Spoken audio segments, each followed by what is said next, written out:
Ézéchiel chapitre 36, versets 25 à 27. Alors je répandrai sur vous de l'eau pure, et vous serez purs. Je vous purifierai de toutes impuretés, et de toutes idoles, je te donnerai un cœur nouveau, et je mettrai en toi un esprit nouveau.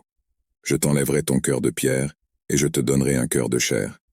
Je mettrai mon esprit en vous, et je vous conduirai à agir selon mes décrets, et à observer fidèlement mes lois.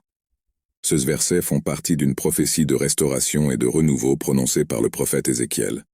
Ils constituent une partie importante du récit de l'Ancien Testament, qui parle de la transformation spirituelle et morale que Dieu promet à son peuple. Voici les principaux points à considérer dans ce passage. Aspersion d'eau pure. Dieu promet d'asperger son peuple d'eau pure, symbolisant la purification spirituelle. Cette aspersion est l'élimination des impuretés et des péchés qui avaient séparé le peuple de Dieu. Nouveau cœur et nouvel esprit. Dieu promet de donner à son peuple un nouveau cœur et un nouvel esprit. Cela signifie un changement radical dans la nature de la relation entre Dieu et son peuple. Au lieu de cœurs obstinés et rebelles, ils recevront des cœurs réceptifs et disposés à obéir à Dieu. Retirer le cœur de pierre. L'image du cœur de pierre symbolise la dureté et l'insensibilité spirituelle. Dieu promet de retirer ce cœur de pierre et de le remplacer par un cœur de chair, un cœur sensible et disposé à obéir. Don du Saint-Esprit.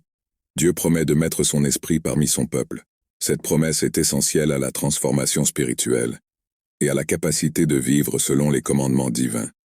Ces versets sont significatifs pour les chrétiens, car ils sont considérés comme préfigurant la nouvelle naissance et la régénération spirituelle qui ont lieu par la foi en Jésus-Christ. L'aspersion d'eau pure est associée au baptême, et la promesse d'un cœur nouveau et du Saint-Esprit est considérée comme l'œuvre rédemptrice de Dieu dans la vie du croyant, lui permettant de vivre une vie d'obéissance et de communion avec Dieu.